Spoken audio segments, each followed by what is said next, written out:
अभी देखना। अच्छा, ऐसा धोखा हमारे साथ किया, भोगोगे तुम।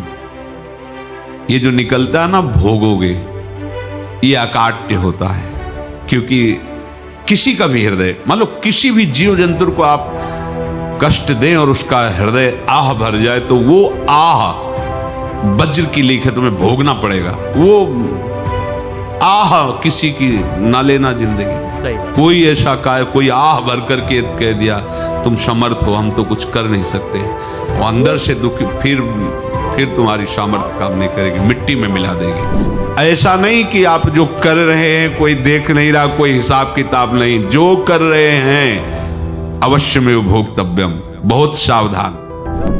जीव स्वयं नित्य निरंतर कर्मों के जाल को रच रहा है और अपने आप को बांध रहा है। आपको मुक्त होना है, बंधना नहीं है। सही बात। जीव का जन्म कर्मों के अनुबंध से होता है, कर्मों के बंधन से होता है, और उसको अपना ऋण चुकाना होता है। कर्मानुबंध ये बहुत सूक्ष्म विषय है। जैसे आप जिस परिवार में जन्म लिए हैं, तो उस परिवार के लोगों से आपका ऋण है, इसलिए उसी परिवार में आप आए हैं। और ऋणानुबंध, उसको बिना चुकाए या बिना वसूल किए आप वहां से जाएंगे नहीं। आपको लेना है तो वसूल करना है, और देना है तो चुकाना है।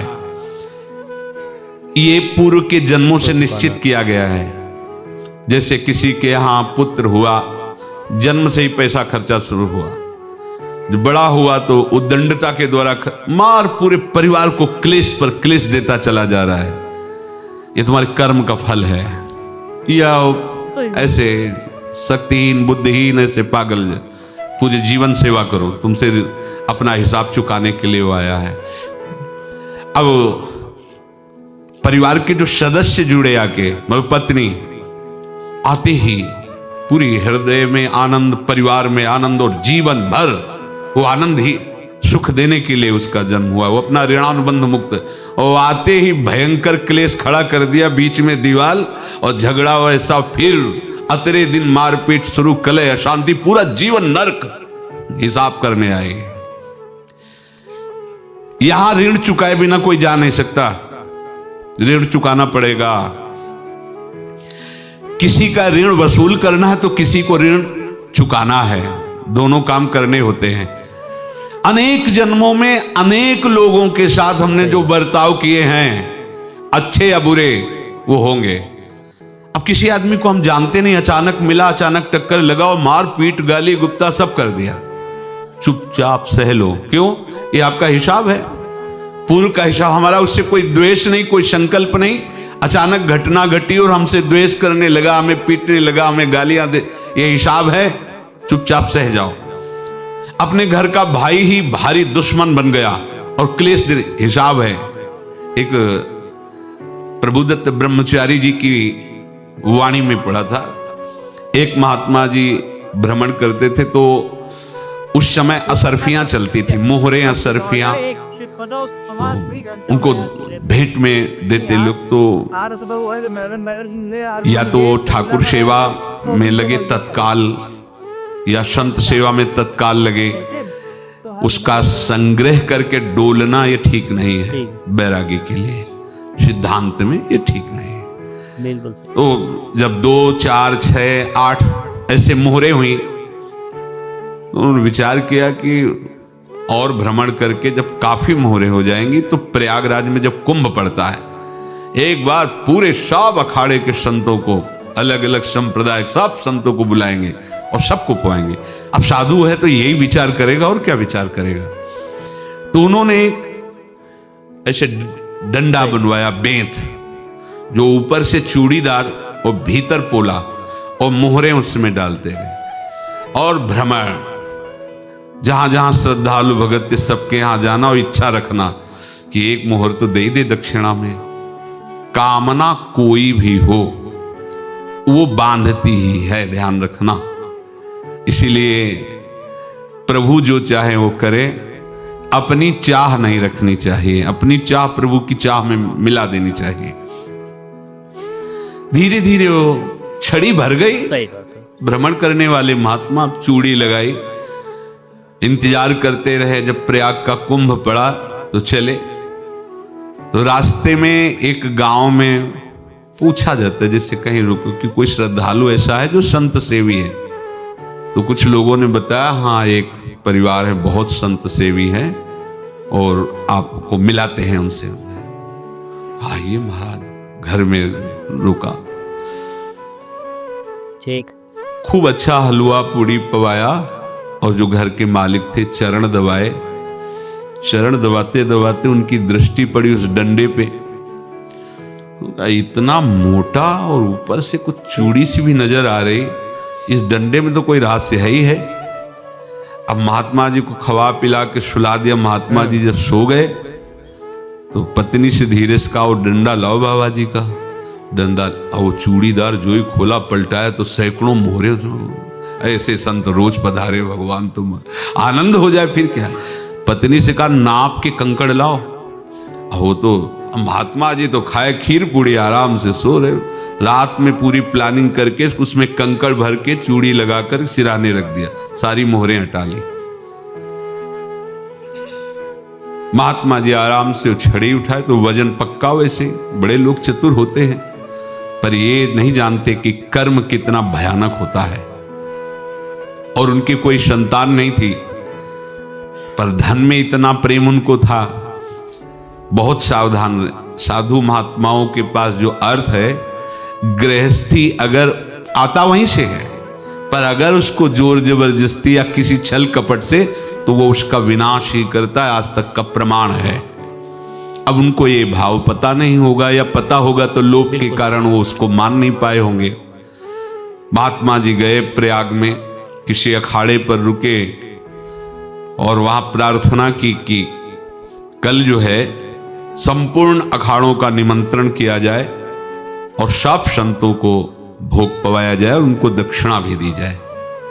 महंत ने सोचा कि बहुत बड़ा है तो उत्सव है, क्योंकि प्रयाग में कितने हजारों संत महात्मा सब। तो उनका महाराज बोरों इसमें चीनी और तीनों घी लगेगा, सब व्यवस्था। बोले आप मंगाइए, एक एक हिसाब हम करेंगे, हमारे पास सब व्यवस्था है। बोले कुछ तो पहले दे दो, वो इकट्ठे देंगे हम। उनको था कि अगर हम छड़ी खोला और दो चार मोहरे दी, किसी को पता लग गया तो गड़बड़ हो सकती। बोले हम भंडारे के समय आखिरी में सब कुछ आपको दे देंगे। ठीक। वो अपने पास से पैसे लगाकर खूब जितना सामग्री सब लाए लाखों की, और सब संतों को निमंत्रण कर दिया। संत जन निमंत्रित हो गए, भंडारा बन रहा है। तब वहां के महंत है और उनका देखो भंडारा भी बन रहा है, संतों को निमंत्रण। अब आप अर्थ की व्यवस्था कीजिए, क्योंकि इतनी बड़ी हमारी सामर्थ्य नहीं थी जितना हमने किसी तरह हमने व्यवस्था की। अब मुझे अर्थ चाहिए, तभी आगे की व्यवस्था बढ़ेगी। संतों को दक्षिणा देंगे और जिनसे अर्थ लिया उनको दे। देखो रसोई बन गई है सब। उनका अच्छा तुम्हें विश्वास नहीं तो ये अभी चूड़ी खोली, उनको तो था ना कि मोहरे हैं कंकड़। तो अब जैसे कितना उनको सदमा लगा होगा। हजारों संतों का निमंत्रण, रसोई बन, संत हो के छल कपट।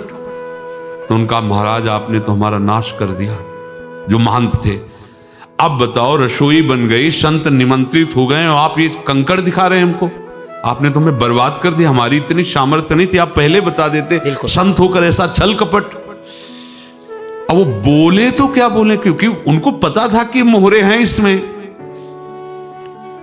अंदर से उनका चिंतन गया उसी सेठ के पास, अच्छा ऐसा धोखा हमारे साथ किया, भोगोगे तुम।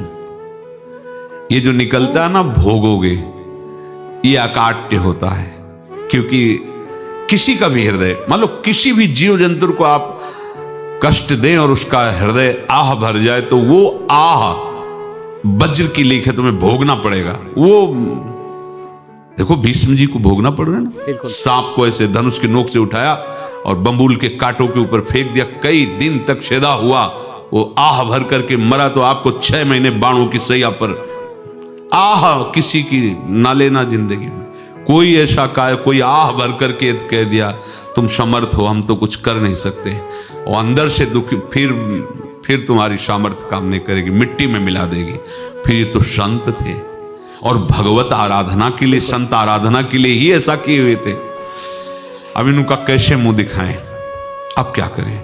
सुबह संत जन आएंगे, सबके बीच में हमारी कि देखो इन्होंने, अब क्या करें? गए और संगम में जाके छलांग लगाई, अपने प्राण त्याग दिए। अब उनके तो पास मोहरे थी और व्यापार बढ़ा, और 9-10 महीने बाद ही लड़का हुआ। अब तो उनको कि संत फलीभूत हो गया। देखो व्यापार चल रहा, लड़का नहीं होता था, लड़का भी हो गया। बड़ा आनंद छा रहा है। जब से वो प्रकट हुए और धन की वृद्धि शुरू हो गई, पढ़ाई लिखाई में उनके खर्चा हुआ सब, बस बीमारी शुरू हो गई उनके शरीर में। अब उसमें पैसा जाना शुरू हुआ। इतने आसक्त तो वो दोनों हो गए कि कुछ भी हो, व्यापार ठप, संपत्ति बेचना शुरू। तो उन्होंने कहा कि बेटा मैं क्या कर सकता हूं तुम्हारे लिए? बोले हमारी अंतिम इच्छा है, प्रयाग चलो और जितने प्रयाग में संत महात्मा सबको एक बार भंडारा करवाओ। हमारी इच्छा अंतिम है, क्योंकि अंतिम यही इच्छा थी। तो बोले अब ज्यादा संपत्ति तो नहीं रह गई। तो बोले घर बेच दो, मेरे लिए ही तो है, बेच दो। मुझे लगता मैं बचूंगा नहीं, पर मेरी अंतिम इच्छा पूर्ण कर दो। घर बेच दिया, जेवर बेच दी। वहां गए, जब संत सेवा की तो बोले मुझे संगम तक ले चलो। संगम तक ले गए और बोले समझे तुम चुराए थे और हमने उसको छीना है, कुछ नहीं रह गया तेरे पास कुछ, अब केवल ममता और आसक्ति में जलकर मर और नरक प्राप्त कर। मैं वही महात्मा हूं जिसकी तूने मोहरे ली थी, शरीर छोड़ दिया। महात्मा को जन्म लेना पड़ा और इनको दुर्गति भोगनी पड़ी। ऋणानुबंध होश में, ऐसा नहीं कि आप जो कर रहे हैं कोई देख नहीं रहा, कोई हिसाब किताब नहीं, जो कर रहे हैं अवश्य में भोक्तव्यम। बहुत सावधान। अनेक जन्मों में अनेक लोगों से जो कुछ लिया दिया है, इस लेने देने को मिटा देने के बाद ही तुम मुक्त हो गए। इसीलिए एक उपाय है, लेना न देना मगन रहना। क्या? मालिक को समर्पित हो जाओ, मालिक को अपना माना हुआ समर्पित कर दो, खत्म। अहम त्वाम स्वरूपापेभ्यो मोक्षयिष्यामि, सब खत्म। आगे पीछे लेना देना सब खत्म। एकादश स्कंद में भगवान श्री कृष्णचंद्र जी ने कहा जो मेरे चरणों का आश्रय लेकर भक्त मेरा भक्ति करता है, उसके पितृ ऋण, मातृ ऋण, देव ऋण, ऋषि ऋण, सब ऋणों से मैं मुक्त कर देता हूं। बस यही एक उपाय है, मुक्त कर देता हूं। जो इसके बंद करने का उपाय भक्तों के लिए है, वो यही है, भगवान की शरण में होकर अपना माना हुआ पूरा भगवान के अर्पित कर दो। अर्पित करने का तात्पर्य उसमें आम हटा दो। तो दियम वस्तु गोविंदम तुभ्यमेव समर्पये। जिनसे तुमने सेवा करवाई है उनकी सेवा करनी पड़ेगी। जिनसे तुमने जो कुछ लिया है उनको देना पड़ेगा। ये लेने देने का व्यापार जब तक समाप्त नहीं होगा तब तक तुम्हारा जन्म मरण चलता रहेगा। अब आपको यहां समझना है, यदि आपसे किसी ने पैसे लिए बेईमानी करके नहीं दे रहा है तो आप उसको गाली मत दीजिए। आपने बेईमानी की थी इसलिए आपकी बेईमानी हुई है, ले गया, कोई बात नहीं है, बंधन से मुक्त हुए। जो बोझा था चला गया। उसको ऐसा ना देखे कि ये बेईमान हमारे रुपए मार लिए, अब जो कुछ होगा देखेंगे। अगर आप आगे नया कुछ करते हैं तो फिर आगे का हिसाब आपको भोगना पड़ेगा, ध्यान रखना। ऐसा नहीं है कि आपको भोगना नहीं पड़ेगा। निर्बल सर, एक ही उपाय है कि अब जो शरीर धारण किए इसी में जो भोग ले, आगे ना होना चाहिए। तो क्या करे? सर्वतो भावेन भगवान की शरण ले ले। ये तो सर्वाणि कर्माणि मयि सन्न्यस्य मत्पराः अनन्येनैव योगेन माम ध्यायन्तु उपासते तेषामहं समुद्धर्ता मृत्यु संसार से। ये बड़ा कठिन है पार होना, कोई छोटी मोटी बात है। एक महात्मा बाल्यावस्था से भजन करते थे, शालिग्राम भगवान पास रखते थे और उन्हीं की आराधना करके बस पाठ, नाम, जप और भ्रमण करते थे। यौवन अवस्था थी, गंगा जी के किनारे अपने ठाकुर को विराजमान करके स्नान करने के लिए कपड़ा ही उतार रहे थे कि 90 लोग आ गए, भाला तलवार सब ले, मारो मारो इसको मारो, घेर लिया। तो उन्होंने हाथ जोड़कर कहा हमने क्या अपराध किया, कोई सुन ही नहीं रहा। तो उन्होंने कहा मार तो डालोगे ही आप 90 लोग, हम कोई अस्त्र शस्त्र तो लिए नहीं, एक बार हमें गंगा में डुबकी लगा देने दो और अपने ठाकुर को स्नान करा देने दो, फिर इसके बाद आप मार देना। भगवत इच्छा से वो लोग रुक गए, स्नान किया सही। और अंदर से प्रार्थना की, प्रभु ये क्या लीला है आपकी, आपके सिवा मेरा कोई है नहीं और ये मुझे मारना चाहते हैं। तो भगवान ने जानते हो क्या कहा उनके अंतर में, तुम मेरे में ध्यानस्थ हो करके शरीर को छोड़ो, ये लोग मारेंगे।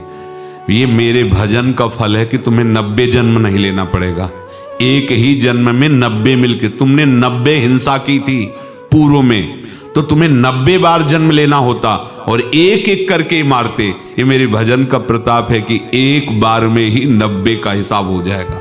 तुम आंख मूंदो, मेरे ध्यान में मगन रहो, मेरे प्रताप से तुम्हें कोई चोट नहीं होगी और स्वाभाविक मूर्छावस्था में प्राण तुम्हारे छूट जाए। ऐसा ही हुआ, ऐसा हुआ। तो ये बात समझ लो कि ये जो कर्मानुबंध है, ऋणानुबंध है। आप देखो, अगर शाप महात्माओं ने दिया कि तुम्हारे वंश का इससे विनाश होगा, तो भगवान भी परम धाम जा रहे तो उसी कील से, बाण की नोक में जो मछली लील गई थी छोटा कण, उसी से की नोक बनाई और उसी नोक को प्रहार किया, भगवान के श्री चरण में वही बाण की नोक लगी और भगवान ने स्वीकार किया ना। भगवान का बड़ा लीला विचित्र है। अगर छुप करके उधर रामावतार में बात, तो इधर ऐसे स्वीकार किया है भगवान ने। ऐसा कहीं नहीं दिखाया कि मैं भगवान हूं तो मैं अपने लिए, ऐसा नहीं दिखाया। नारद जी का हित किया पर नारद जी ने शाप दिया तो भगवान ने स्वीकार किया। बंदरों ने ही सहायता की, जैसा बोले थे वैसा। सही। ये लीला इस शरीर में भोगनी पड़ेगी। हाँ, ज्यादा को कम में भुगता देंगे, पर अब अगला शरीर ना मिले इसके लिए सर्वतो भावेन भगवान के आश्रित हो जाए। जैसे आपने दुकान फैला रखी है तो उसमें दो काम होते हैं, लेना और देना। किसी को उधार दिया है तो हमें उससे लेना है, और कोई नगद देकर सामान ले रहा है तो उसे सामान देना है, या उधार लिया है तो हमें उधार देना है। अब अगर दुकान बंद करनी है तो तुम्हें देने वालों पर जोर देना है, लेने वालों पर जोर नहीं। लेने वाला तो जाओ हम क्षमा किया, समर्पित किया, हमारा कोई संबंध नहीं, खत्म हो जाए, वो खुशी हो जाएगा।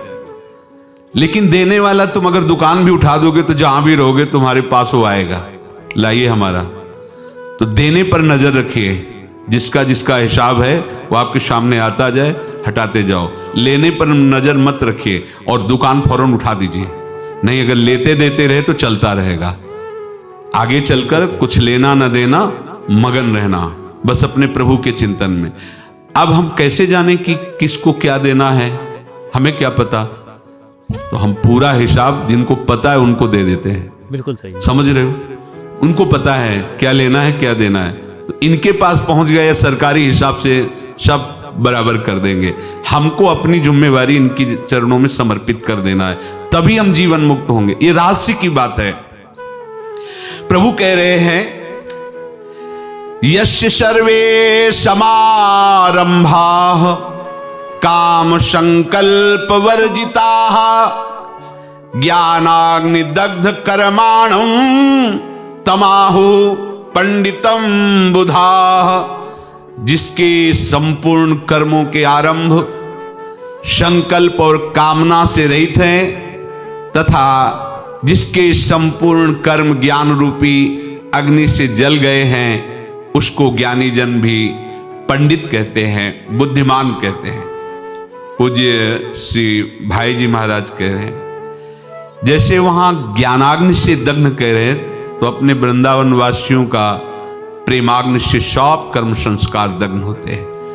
जिस समय आपके हृदय में भगवत प्रेम का प्रादुर्भाव होगा तो लेश मात्र कभी तुम्हें दुख नहीं भोगना पड़ेगा।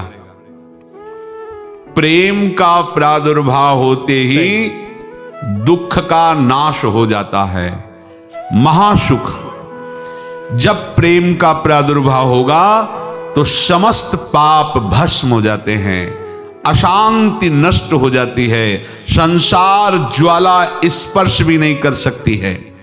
जब भगवत प्रेम का प्रादुर्भाव होता है तो हो सकता है उस उपासक के जीवन में दुखों का पहाड़ टूट पड़े, परिवार खिलाफ, शरीर रोगी, अव्यवस्था, बहुत बहुत कुछ, सब कुछ। कह रहे हैं इतना सब होने पर भी उसके हृदय में कोई भी दुख नहीं होता। ऐसा सामर्थ्यशाली भगवत प्रेम है। भगवान के चरणारविंद का जिसके हृदय में प्रेम है, भारी से भारी दुख भी उनको विचलित नहीं कर सकता।